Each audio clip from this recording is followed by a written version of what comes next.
Engkau mencamai.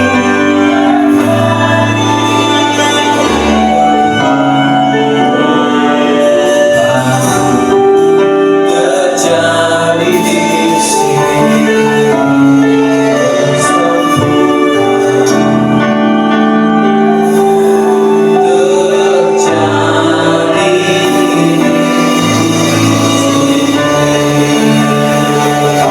syukur buat pagi hari ini.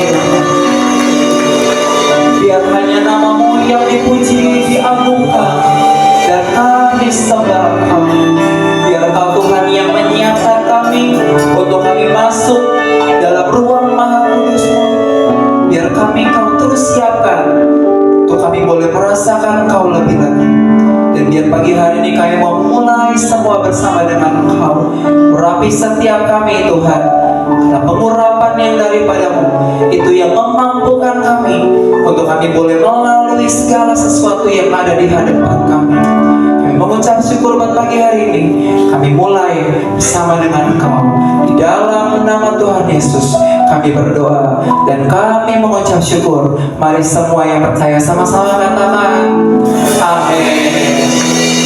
Shalom Bapak Ibu. Shalom. Apa kabar hari ini? Semangat, sehat-sehat semua ya. Walaupun di luar sempat hujan, tapi semangat kita tidak boleh diruntuhkan oleh apapun. Amin. Amin. Sebelum kita memulai, izinkan kami memperkenalkan diri dulu ya.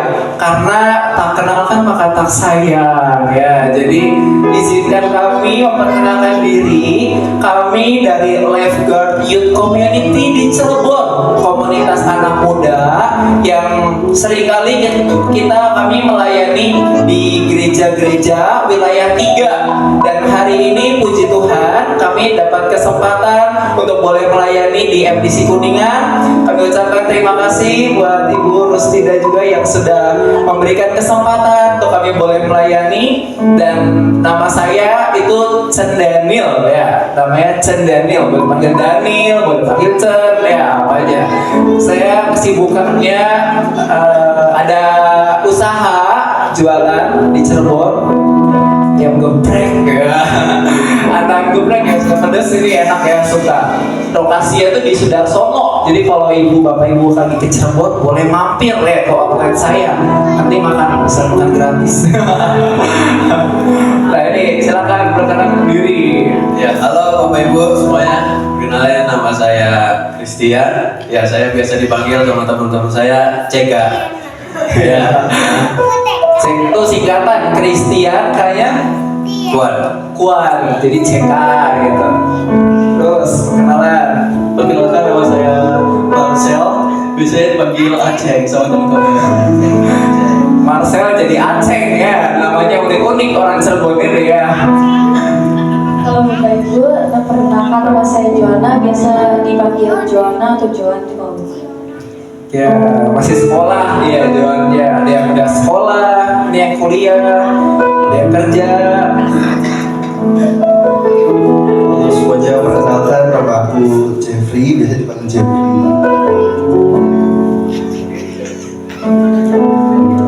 Shalom Bapak Ibu semua, nama saya Jonathan, biasa dipanggil Joy. Halo Bapak Ibu Saudara, perkenalkan nama saya Marcel. Saya biasa dipanggil Marcel atau Marcel. Shalom Bapak Ibu semua, perkenalkan nama saya Elizabeth, biasa dipanggil Lisbeth.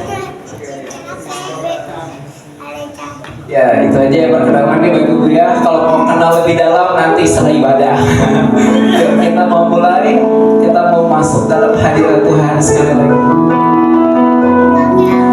Sebelumnya, mari kita panjatkan satu buah pujian bagaikan bencana. Mari semuanya Bapak Ibu kita sama-sama ucapkan matanya. Sama-sama siapkan hatimu buat menangkan sebagian dari firman. Bagaikan bencana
Sempurnakan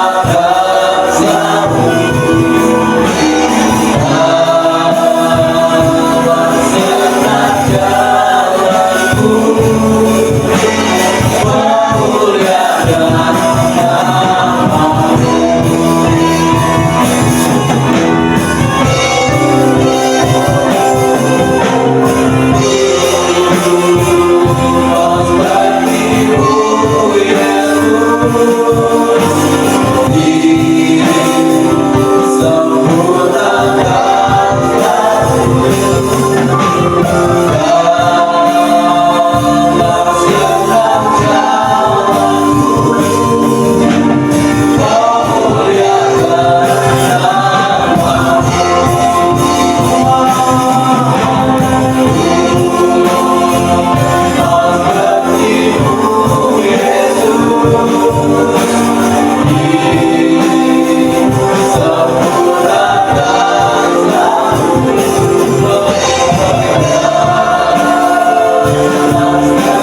Biar pagi hari ini Tuhan mencurahkan sukacitanya.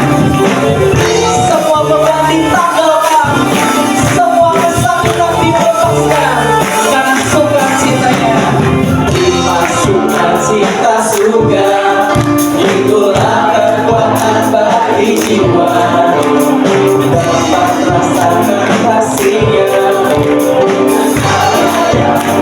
Dimasukkan cinta surga, dimasukkan cinta surga, itulah kekuatan bagi jiwa. Dapat saksikan rasanya, tak bukan bahasa. Sama-sama angkat kedua tanganmu. Haleluya, kau ada dalam hatiku. Akan banyak semangat, takkan hilang. Haleluya, haleluya, ku mau bersorak bagimu. Suka cinta surga nyata penuhiku. Sekali lagi mari kita terima dengan ikhlas sukacita surga. Nikmat sukacita surga, itulah kekuatan bagi jiwa. Dapat rasakan kasihnya, itulah namanya yang bergelora. Nikmat sukacita surga, itulah kekuatan bagi jiwa. Dapat saksikan kuasanya, tangguhkan siapa Bapak Ibu, sama-sama lambaikan tangannya. Haleluya, kau ada dalam hatiku. Akan banyak semangat, takkan hilang. Haleluya, takkan hilang kekuatanmu.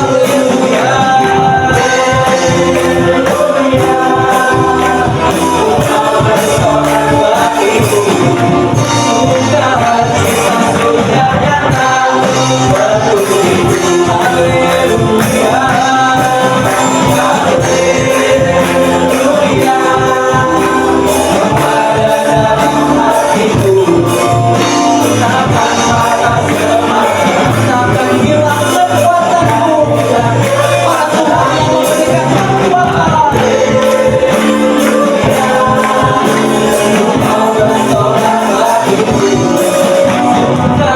Sekali lagi ya Bapak Ibu, sambil kasih senyuman yang terbaik.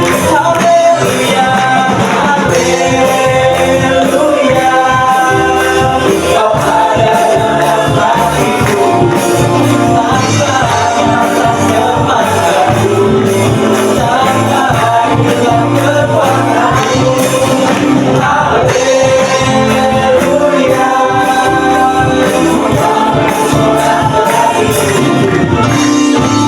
cinta surga nyata penuhiku. Sukacita, sukacita surga nyata penuhiku. Sukacita, sukacita surga nyata penuhiku.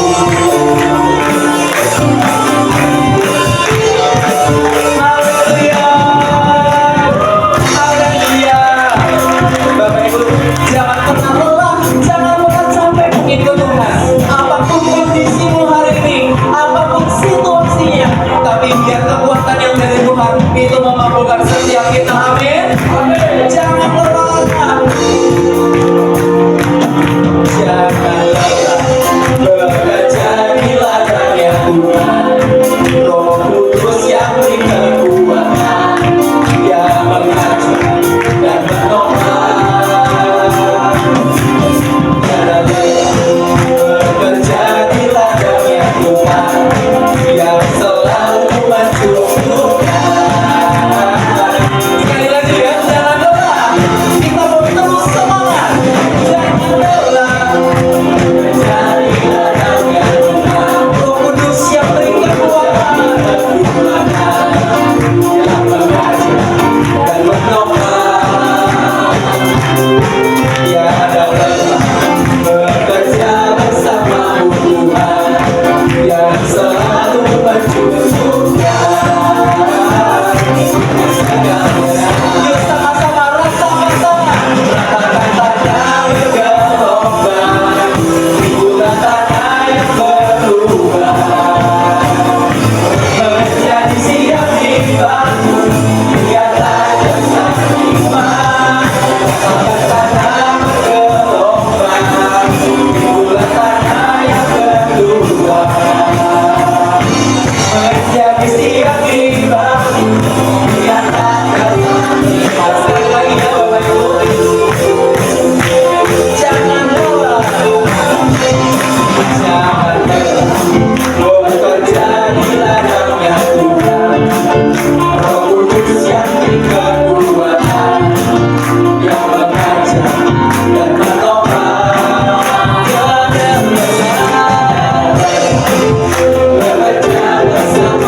membantu. Giatlah dan jangan lalai, pekerjaan besar menunggu, ladang siap dituai. Tabungkan segala beban dan dosa yang merintangi, berlari pada tujuan panggilan surgawi.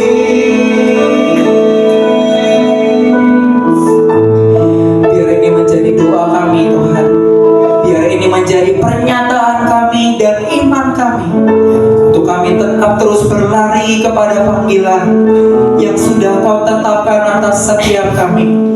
Tidak ada pemotongan destiny Tuhan, tapi biar kami boleh mencapai sampai garis akhir dengan sangat kuat, karena kekuatan, kemampuan yang baru Kau berikan untuk setiap kami pagi hari ini. Dan kami mengucap syukur buat setiap kesetiaan-Mu Tuhan. Biar di awal tahun ini kami memulai semua bersama dengan Kau. Apapun Tuhan yang ada di depan kami, Kamu nggak tahu Tuhan. Mungkin tahun ini adalah tahun yang sangat mengerikan, tahun yang gelap, banyak krisis. Tapi kami percaya kami adalah anak-anak-Mu Tuhan, anak-anak yang dibedakan, anak-anak yang dispesialkan bersama dengan Kau. Karena kebaikan dan kesetiaan-Mu ada dalam hidup kami. Bapa, Kau setia.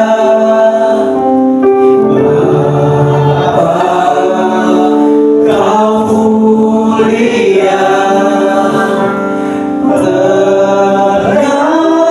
Tenanglah jiwaku dalam bersama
gak punya Bapa seperti Engkau. Engkau Tuhan yang tidak pernah meninggalkan kami walau sedetik pun Tuhan, karena kesetiaan-Mu Tuhan itu selalu menyertai kami.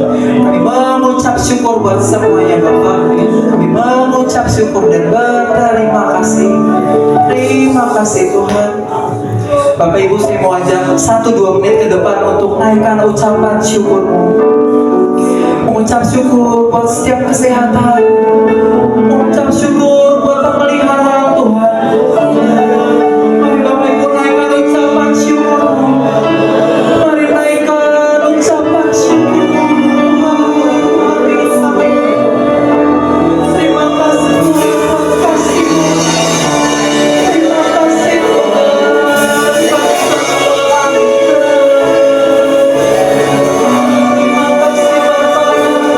Terima kasih Tuhan.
kami. Terima kasih buat camahan-Mu Tuhan. Terima kasih buat kekuatan yang baru. Terima kasih buat api yang baru. Biar ini terus menyala dalam hidup kami sekarang dan selamanya sampai Kau datang yang kedua kali untuk menjemput kami semua. Terima kasih dan terima kasih. Dan biar pagi hari ini Tuhan, Kau siapkan hati kami, Kau siapkan hidup kami, untuk kami boleh siap mendengar firman-Mu Tuhan. Biar itu menjadi benih yang subur buat hati kami, buat hidup kami. Itu boleh bertumbuh, berbuah, dan kami mau mengerjakan firman-Mu itu Tuhan. Karena kami bukan hanya mau menjadi sebagai pendengar, tapi juga kita mau menjadi pelaku-pelaku firman-Mu. Urapi kami, urapi hamba-Mu yang akan menyampaikan. Berikan kami telinga seorang murid yang mau mendengar-dengarkan akan firman-Mu. Terima kasih buat pagi hari ini. Mari semua yang diberkati Tuhan, mari sama-sama katakan amin. Shalom Bapak Ibu. Sebelumnya belum kenal saya kalian. Biar saya nggak disangka Simpson karena rambut saya panjang, kita kenalan dulu kalian. Nama saya Iko Nawa, panggil aja Iko. Bukan orang Jepang, saya asli orang Cirebon. Saya lebih jago bahasa Cirebon daripada bahasa Jepang. Saya bahasa Jepang cuma tahu apa arigato ya sama itadakimasu. Biar makan nih, soal makan aja. Jadi saya sudah menikah, anak saya 1, nggak tahu bawa hari ini. Saya di lifeguard, di lifeguard youth community, jadi pembinanya anak-anak ini yang tadi bawa pujian di depan. Saya dipercaya jadi pembina sekitar berapa tahun ya? Saya juga lupa. Pokoknya ya gitu lah, kurang lebih background saya seperti itu. Kita mulai aja. Jadi berapa hari yang lalu, waktu dapat tema hari ini tentang rendah hati, saya keinget kejadian berapa tahun yang lalu ya. Waktu itu saya masih SMA, seumur anak-anak yang tadi di depan ini. Hari itu saya belajar rendah hati untuk yang pertama kali. Jadi ceritanya, saya udah pernah cerita mungkin sama teman-teman di LG. Jadi ceritanya hari itu ada ulangan fisika. Siapa di sini dulu senang fisika? Bapak Ibu dulu waktu sekolah siapa yang senang fisika? Wah, Ibu senang. Wah, mantap Bu. Saya termasuk yang senang fisika. Matematika saya jelek banget, tapi kalau fisika saya senang banget. Kenapa? Karena saya pikir kalau fisika itu ada aplikasinya di kehidupan. Kalau matematika saya ngitung susah-susah ini buat apa gitu. Kalau fisika tuh masih ada aplikasinya. Jadi ceritanya hari itu saya suka sekali fisika. Saya suka guru yang ngajar. Terus hari itu ulangan. Hari itu ulangan. Guru fisika saya ini kalau ulangan soalnya nggak banyak. Soalnya cuma 2-3 soal. Jadi kalau misalnya 2 soal, kalau benar 1 dapat 5, benar semua dapat 10. Itu. Kalau soalnya 3, benar 1 dapat 33, benar 2 dapat 66, benar semua dapat 100 ya. Nah, jadi ulangannya sering. Jadi misalnya 1 semester itu ada 6 bab. Nah, ulangannya itu 6 kali. Jadi nanti diambil yang terbaik, makanya soalnya sedikit. Nah, sekali waktu soalnya cuma 2. Saya itu udah ulangan berapa kali dan saya selalu dapat bagus. Selalu dapat ya nggak pernah meleset lah, hampir selalu benar semua. Nah, satu hari soal ulangannya cuma 2, lalu saya kerjain cepet-cepet, merasa yang semuanya sudah bagus. Saya rasa kerjaan saya sudah benar. Dulu kalau zaman itu ya, kalau ulangan selesai duluan bangga nggak? Bangga ya, selesai duluan. Yang lain belum selesai, saya sudah selesai. Saya selesai duluan, saya balik kata saya biar nggak dicontek. Saya balik kata saya tutup. saya santai-santai. Yang lain masih ulangan, masih berpikir keras. Terus kebetulan saya cukup dekat sama gurunya, Pak Guru ini. Terus Pak Guru ini ngeliat saya udah selesai, beliau muter jalan ngecek anaknya satu-satu. Dia lihat, terus dia nyenggol saya. Oh, kamu udah selesai? Udah dong Pak.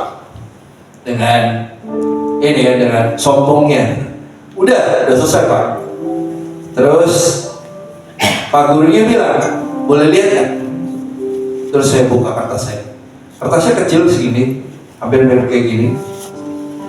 Terus begitu dibuka, jadi ada satu soal. Kan kalau soal fisika dijabarin gitu, terus bawahnya X sama dengan gitu ya. Bener nggak Bapak Ibu? Bener ya? Nah, jadi setelah saya hitung, saya masukkan rumus terakhir itu 4X sama dengan 2. X-nya berapa? 4X sama dengan 2. X-nya harusnya berapa? Harusnya berapa? Setengah ya? Saya tulis di situ besar-besar X sama dengan 2. Saya tulis di situ X sama dengan 2.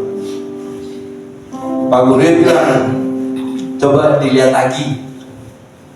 Lihat lagi. Saya lihat bolak-balik. Rumusnya benar.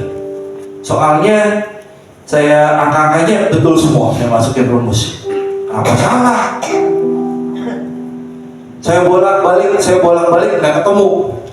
Kenapa? Karena saya pikir saya sudah benar. Saya sudah pasti benar. Saya sudah pasti benar. Terus dikumpulin, akhirnya saya nggak ganti, saya kumpulin. Terus karena soalnya sedikit, Pak Guru itu cepet banget periksanya kan. Terus dia tuh cukup dalam tanda kutip kejam ya. Jadi kalau misalnya kita udah tulis rumus, pokoknya salah. Pokoknya dia mau tahu jawabannya doang. Bahkan kalau kadang rumus kita meleset sedikit, kalau jawabannya bener, dia bisa benerin. Jadi hari itu udah selesai diperiksa, terus dikembalikan ke saya. Saya dapat 5. Dari 100 saya dapat, jadi 2 soal saya salah 1. Jadi saya dapat 50. Saya protes dong. Seumur-umur diajar sama beliau, saya baru hari itu protes. Pak, kenapa saya dapat 5? Terus bapaknya coba bilang, 4X sama dengan 2. X itu berapa? Saya lihat, benar. Jawaban saya salah. Hari itu saya belajar bahwa sombong itu efeknya bahaya banget. Kita bisa hilang separuh apa yang jadi jatah kita. Padahal simpel. Cuman periksa lagi dan rendahkan hati.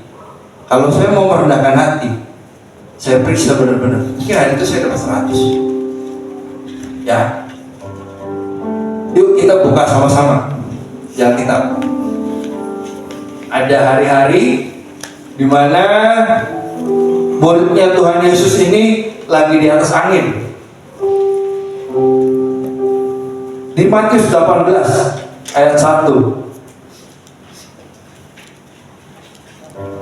Matius 18 ayat 1. Jadi hari itu Tuhan Yesus sudah pilih murid-muridnya, lalu murid-murid ke sama Tuhan Yesus kemana-mana. Tuhan Yesus menyembuhkan banyak orang.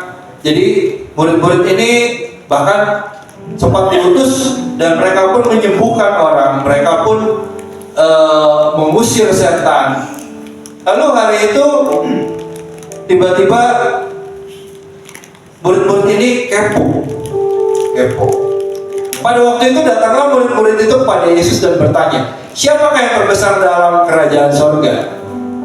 Saya waktu baca pertanyaan ini, saya mikir, murid-murid ini mau apa ya? Maksudnya siapakah yang terbesar dalam kerajaan sorga? Harusnya sudah pasti Bapak di sorga, benar nggak? Yang terbesar. Tapi murid-murid ini nanya, siapa yang terbesar di sorga? Murid-murid ini Seperti mau nanya, di surga itu ada tahapan karirnya enggak ya? Ada nanti misalnya kalau kayak kerja di perusahaan ya, dari misalnya dari staff terus naik jadi manajer, terus naik jadi direktur, naik jadi presiden direktur gitu kan. Terus syukur-syukur bisa diangkat jadi anaknya owner kayak di drama-drama Cina ya, akhir-akhir ini lagi viral. Nah, terus murid-murid ini bertanya soal hierarki, soal kedudukan, soal kalau saya sudah melakukan segini banyak di bumi, kedudukannya tuh kira-kira di surga bisa agak tinggi nggak? Ya, yang tak tangkap dari pertanyaan ini seperti itu, Bapak Ibu. Dan tapi ternyata Tuhan Yesus itu punya jalan pikir yang luar biasa. Kita baca di ayat kedua. Di ayat kedua, maka Yesus memanggil seorang anak kecil dan menempatkannya di tengah-tengah mereka. Jadi yang dipanggil itu bukan orang besar ya, bukan jenderal besar atau bukan siapa ahli Farisi, ahli Taurat, orang Farisi, bukan. Tapi Yesus panggil seorang anak kecil, menempatkannya di tengah-tengah mereka. Terus ayat yang ketiga dikatakan, lalu berkata, aku berkata kepadamu, sesungguhnya jika kamu tidak bertobat dan menjadi seperti anak kecil ini, kamu tidak akan masuk ke dalam kerajaan surga. Murid-murid nanya, Tuhan, di surga itu ada hierarki, ada kedudukannya, nggak siapa yang paling besar. Tapi Tuhan malah bilang, kalau kamu tidak jadi seperti anak kecil ini, kamu tuh bahkan tidak akan masuk ke dalam kerajaan surga. Waduh. Jadi malah disuruh bertobat, benar ya Bapak Ibu? Sesungguhnya jika kamu tidak bertobat, jadi malah disuruh bertobat. Jadi Tuhan tuh malah menegur murid-muridnya, kamu harus bertobat dan menjadi seperti anak kecil ini. Nah, Bapak Ibu, kata bertobat yang di sini, kata bertobat yang dipakai, ini kebetulan setahu saya perjanjian baru itu ditulisnya di bahasa Yunani ya, pakai bahasa Yunani. Jadi saya dapat kemarin googling di kata bertobat yang dipakai di sini itu strapet, tulisannya STRAPHET. Bacanya saya nggak bisa bahasa Yunani, jadi kurang lebih bacanya kalau kita baca strapet. Asal katanya itu dari strepo. Strepo itu puter balik. Jadi puter balik, badan kita beneran puter balik gini. Jadi nggak cuma pikiran aja, nggak cuma pikiran yang berubah, tapi badan itu puter balik. Bukan sekedar kata metanoia. Metanoia itu biasa dipakai untuk bertobat secara pikiran. Jadi benar-benar Tuhan Yesus itu pengen nggak cuma pikiran doang, tapi kita tuh benar-benar jadi kayak anak kecil, bukan kanak-kanakan ya Bapak Ibu, bukan kanak-kanakan, bukan lagi balik jadi anak-anak, enggak, tapi apa ya? Ya kita belajar ya sama-sama ya. Bukan kanak-kanakan. Bahkan di Yeremia 17 ayat 5 Tuhan bilang, terkutuklah manusia mengandalkan kekuatannya sendiri. Jadi maksudnya bukan yang sok kuat, tapi mengandalkan Tuhan. Bukan jadi anak kecil yang apa ya maksudnya ya, anak kecil atau ya anak kecil maksudnya kanak-kanakan tuh kalau misalnya nggak dikasih terus nangis, nggak kayak gitu. Tapi anak kecil yang bergantung sama orang tuanya. Kayak anak saya tuh baru tahun ini baru mau 7 tahun. Jadi masih belajar beberapa hal gitu. Kayak dia mau naik atau turun eskalator, dia cari saya gitu. Tapi kalau misalnya udah naik, dia sekarang udah mulai bisa naik eskalator sendiri. Saya agak-agak parno kadang gitu kan. Jadi ya seperti itu. Jadi apa ya, nggak yang sifat jeleknya, tapi sifat ketergantungannya sama Tuhan itu seperti anak kecil yang tergantung sama orang tuanya. Ya, saudara, waktu saya cari-cari beberapa literatur lagi di dalam bahasa Yunani, ada dua kata yang dipakai untuk yang diartikan ke bahasa Indonesia itu anak. Waktu Tuhan Yesus bilang menjadi seperti anak kecil ini, anak kecil, kata anak kecil yang dipakai sama Tuhan Yesus itu adalah paidion. Ada satu kata lagi dalam bahasa Yunani yaitu teknon, artinya juga sama, anak atau keturunan. Tapi kalau paidion ini artinya itu seperti toddler kalau di literatur yang saya baca. Jadi toddler itu kalau kita googling, toddler itu anak umur 1 tahun sampai 3 tahun. Jadi udah bukan bayi banget, tapi belum apa ya, dibilang anak juga belum ya. Jadi umur 1 sampai 3, dimana si anak itu baru belajar jalan, baru bisa jalan ya. Umur 1 tahun rasanya anak saya juga baru mulai jalan. Terus dia mulai nyobain macam-macam dan mulai sekolah umur 3, ya bener ya, masuk, kadang ada yang umur 2 masuk pre-playgroup, umur 3 masuk playgroup. Jadi anak-anak seumur gitu itu percaya penuh sama orang tuanya, percaya penuh sama papa mamanya, karena dia tahu gitu, karena anak kecil ini tahu papa mamanya tuh nggak mungkin celakain dia. Ya, bahkan pertanyaan-pertanyaan yang lucu pun sering keluar ya, Bapak Ibu mungkin yang punya anak, itu anak umur 1 sampai 3 tuh pertanyaannya, aduh, mau jawab bingung, nggak dijawab juga bingung ya. Anak saya pernah lagi pup, tahu ya, buang air besar ya, pup. Terus dia bilang, Papi, kenapa sih manusia tuh harus pup? Aduh, bingung ya jawabnya. Masa kita jelasin sistem pencernaan anak umur 2 tahun kan gimana bahasanya gitu ya. Terus ya saya jawab sebisanya aja gitu, karena setiap makanan yang kita makan itu nggak semuanya bagus buat badan, ada yang harus dibuang dan sebagainya. Dan dia percaya, dia nggak nanya emang apa nutrisi yang harus diserap oleh tubuh, enggak. Dia percaya aja sama apa yang saya katakan gitu. Dia juga pernah nanya begini, Papi, Natalan tuh kita ngerayain apa? Ngerayain Tuhan Yesus lahir. Oh, berarti kayak ulang tahun ya? Iya, kayak ulang tahun. Berarti sekarang Tuhan Yesus ulang tahun umur berapa kan? Aduh, saya gitu dulu kan banyak gitu, 2000 tahun lebih. Jadi anak kecil itu ya seperti itu, saudara-saudara. Jadi kita tuh ya polos dan rasa ingin tahunya besar gitu. Kita boleh kok tanya sama Tuhan. Kita boleh tanya sama Tuhan. Tuhan, saya tuh nggak ngerti tentang ini. Tolong jelasin aja. Tuhan juga bisa jelasin dengan caranya yang luar biasa. Ya.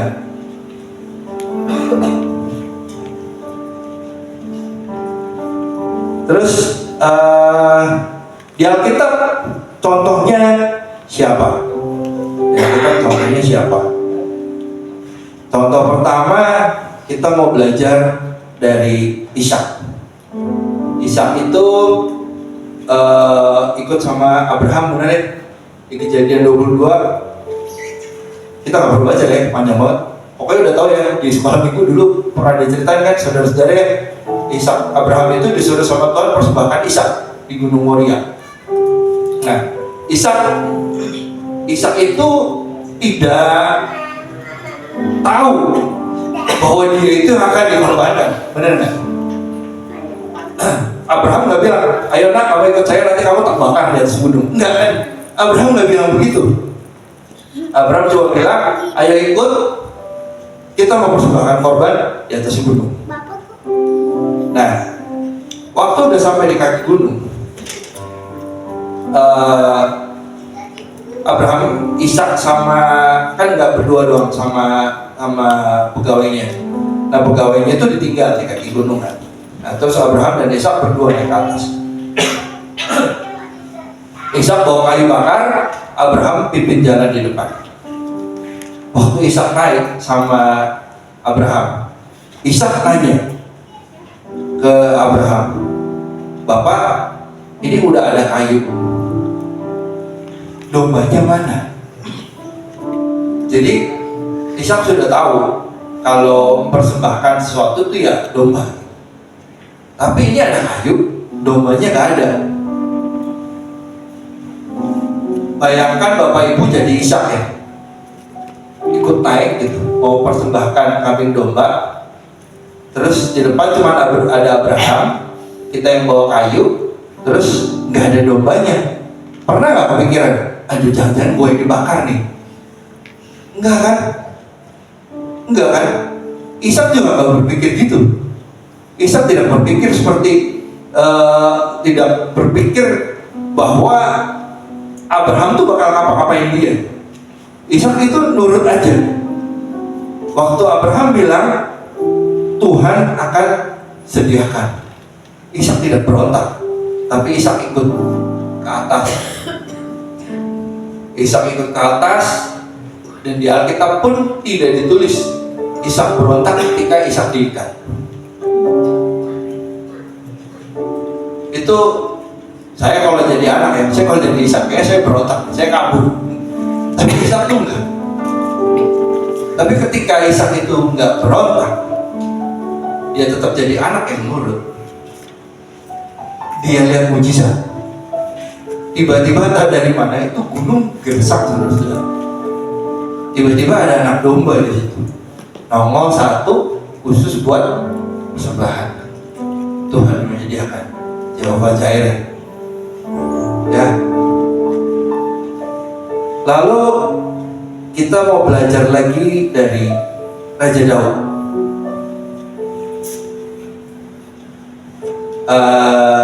Bapak Ibu Saudara, kalau ingat Raja Daud, lagu yang tentang Raja Daud, lagu apa yang diingat? Yang terkenal. Bukan menari, Daud menari. Oh, beda ya pikiran kita ya. Saya ingatnya itu. Saya ingatnya Tuhan adalah gembalaku. Tuhan adalah jadul banget ya. Tuhan adalah gembalaku, takkan kurangkan aku. Itu karya terbesar Daud yang takkan kurangkan aku, betul. Daud itu karya terbesarnya bukan waktu dia kalahin Goliat, bukan waktu dia kalahin bangsa Filistin, bukan waktu dia menang berkali-kali karena bangsa Filistin, waktu dia dilulukan, Daud mengalahkan berlaksa-laksa. Tapi yang terkenal dari Daud itu karya terbesarnya, itu waktu Daud bilang Tuhan adalah gembalaku, takkan kurangan aku. Jadi Daud di tengah dia jadi raja, dia tuh jadi raja dan dia itu raja yang sangat-sangat disukai di Israel. Ya, di tengah semua dia diangkat Tuhan luar biasa. Dia tetap bilang aku nih domba, Tuhan gembalaku, akan kurangan aku.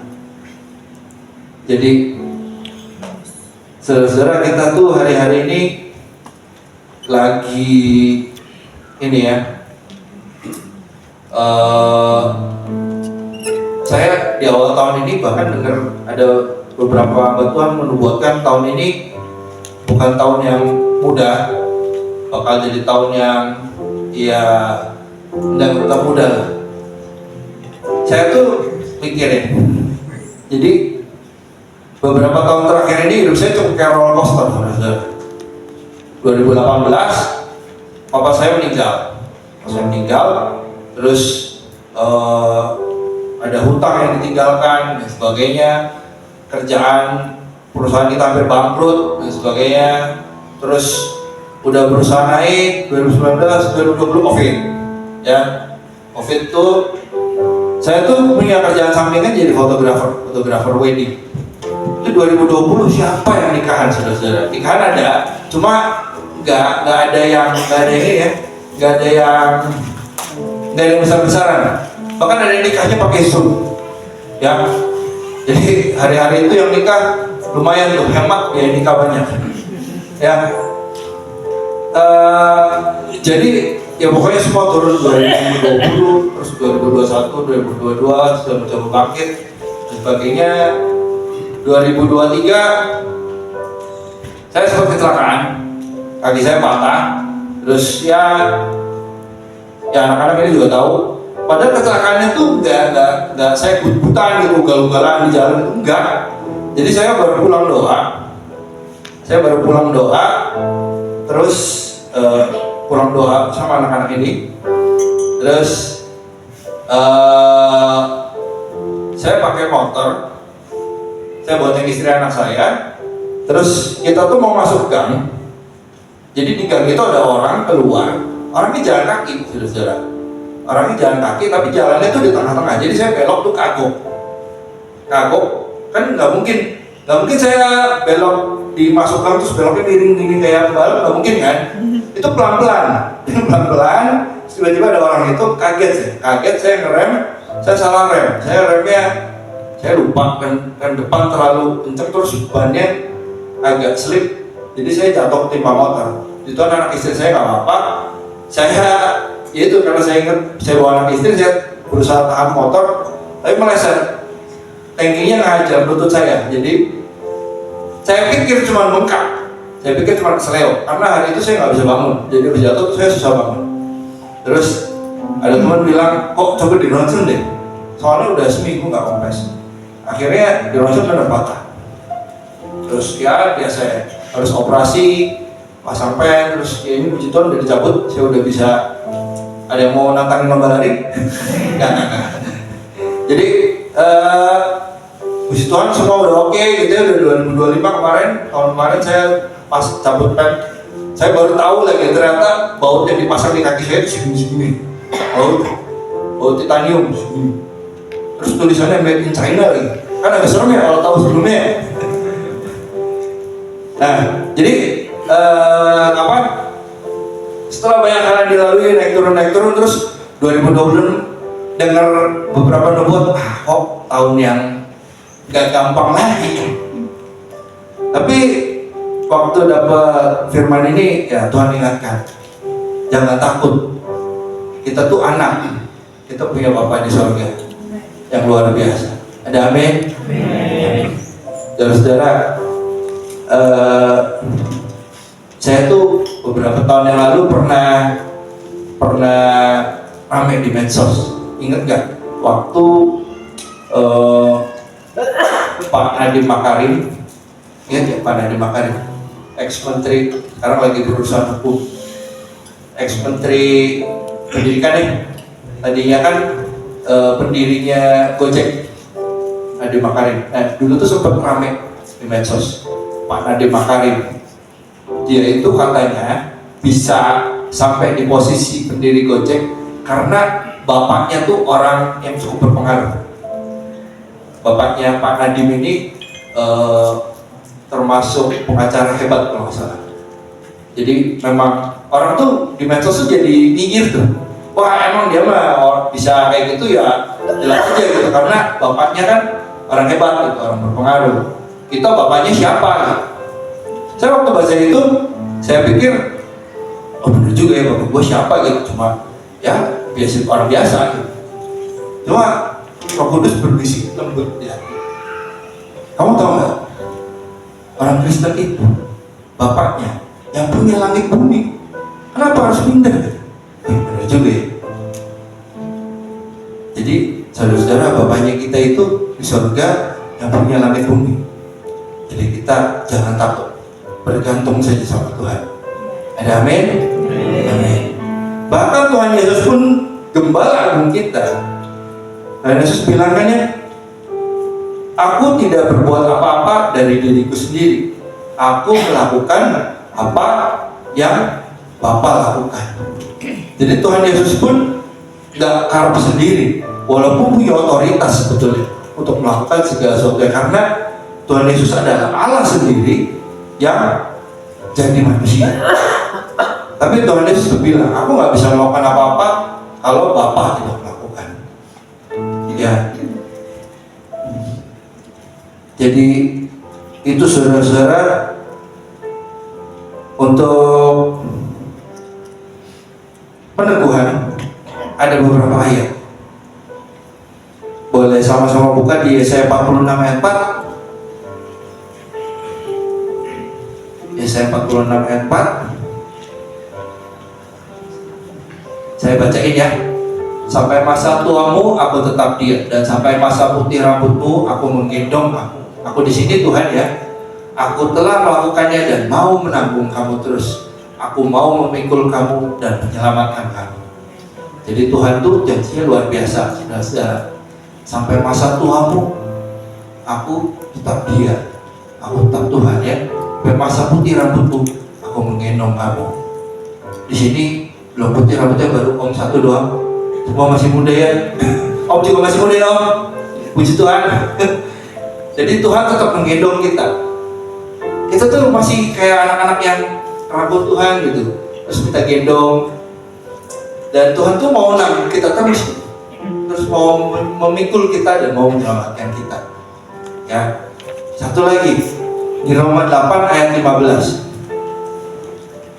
Roma 8 ayat 15.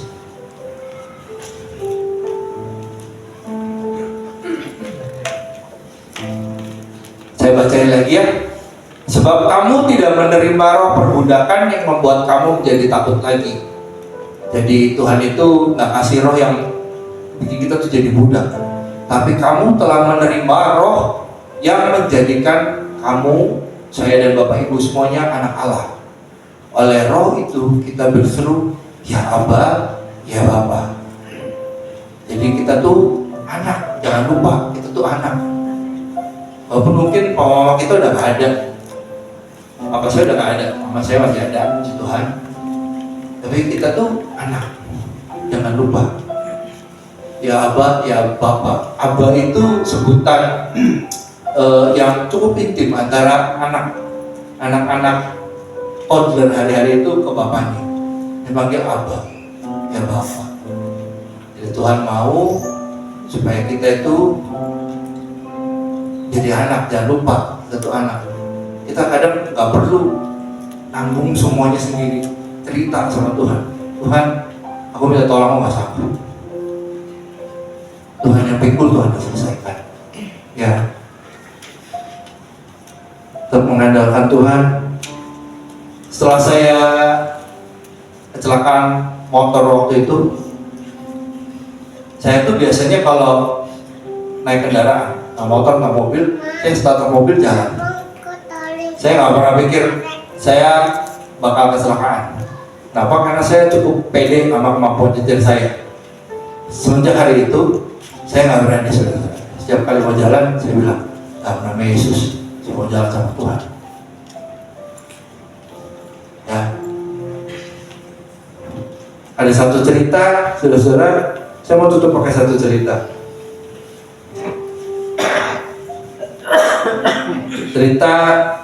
Cerita ini ceritanya simpel. Cerita saya sendiri.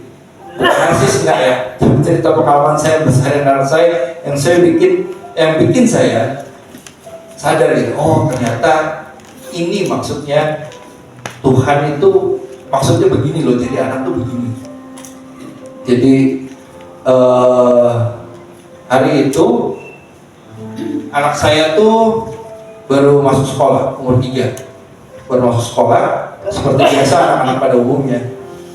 Masuk sekolah pertama nangis, betul ya. Saudara yang punya anak-anak, anaknya pertama masuk TK nangis. Anak saya ya seperti pada anak umum ya nangis juga gitu. Jadi karena sekolahnya juga cuma sebentar, cuma 1 jam. paling lama 1 jam setengah. Jadi saya sama istri kita putusin, kita tungguin aja, kita tungguin di sekolah daripada kita telat lah nanti jemputnya. Terus kebetulan hari-hari itu kerjaan saya juga lagi bisa ditinggal, jadi ya udah kita nganter, terus kita tunggu di sekolah. Nah, setelah sekitar 1 minggu, si anak kan udah mulai stabil biasanya, udah mulai nggak terlalu peduli lah, udah mulai kenal sama temennya, udah mulai kenal sama missnya, jadi udah nggak nangis. Kita coba tinggal, jadi udah seminggu anak saya kita udah sekolah, pokoknya sampai masuk sekolah, terus kita dadah begitu dia ngeliat kita kabur, ya begitu dia menang dikit kita kabur, kita pulang. Nah, berhasil sekitar seminggu. Terus ceritanya ada di sekolah itu ada satu kegiatan di mana ada dokter sama suster dari rumah sakit, saya lupa rumah sakitnya mana, ke sekolah. Jadi mereka tuh bukan mau meriksa anak-anak, bukan, tapi mereka tuh mau tunjukin kerjanya dokter dan suster di rumah sakit seperti apa. Jadi cuma kayak apa ya, kayak show aja gitu, kasih tahu anak-anak, ini loh kalau dokter tuh kerjanya begini, suster kerjanya begini.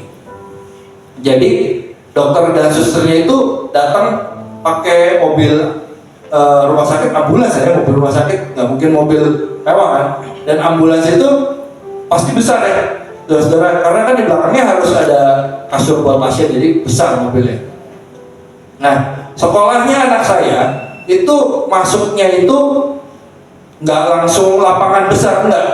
Jadi setelah lapangan parkir menciut sekitar berapa ya? Mungkin sekitar ada jalan sekitar ya lebar dari sini ke tembok kayaknya, dari garis ini ke tembok.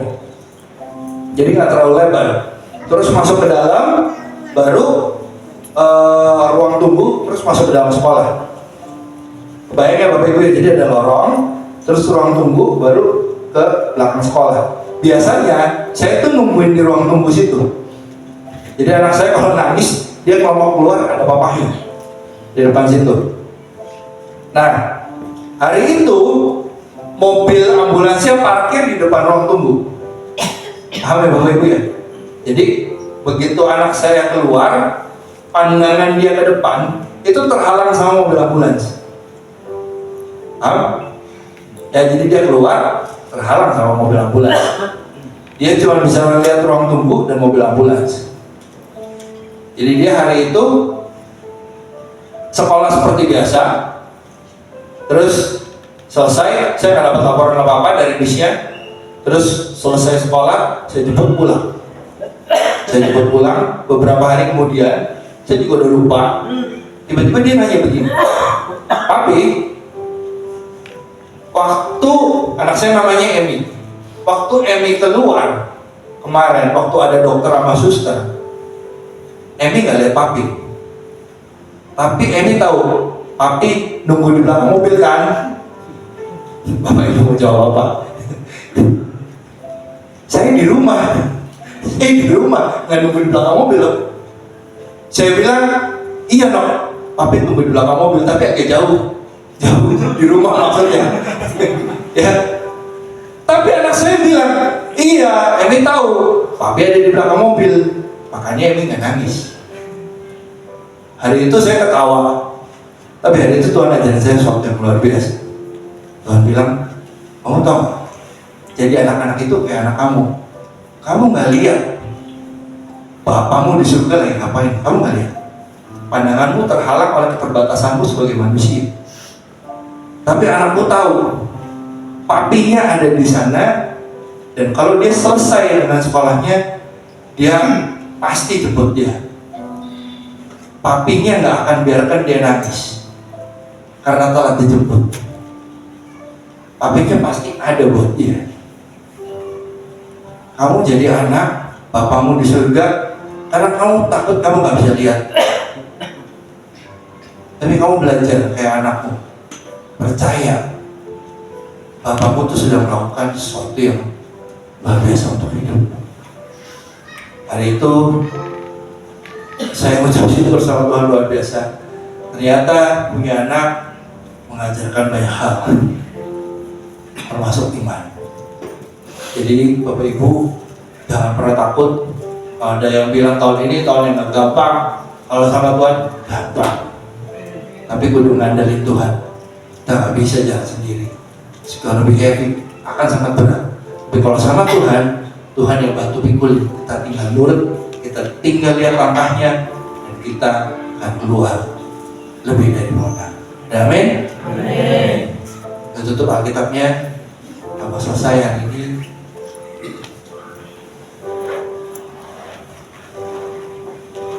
Tuhan Yesus, terima kasih buat kesempatan pagi hari ini Tuhan. Kami mau belajar mengandalkan Engkau dalam hidup kami Tuhan. Kami nggak mau gegabah, kami nggak mau tinggi hati, kami nggak mau mengandalkan kekuatan kami sendiri, kami nggak mau jadi terlalu pede Tuhan. Buat kami bergantung, buat kami nyantol penuh kepadamu Tuhan. Buat kami hanya mengandalkan Engkau, bahkan di hal-hal yang terkecil di hidup kami, biar kami sadar bahwa Engkau yang menentukan segalanya buat hidup kami. Terima kasih Bapak, terima kasih. Biar hari demi hari kami keluar menjadi lebih dari pemenang bersama dengan Engkau. Kami mau percaya penuh Tuhan kepadamu. Terima kasih Bapak, terima kasih Tuhan Yesus, terima kasih Tuhan Roh Kudus.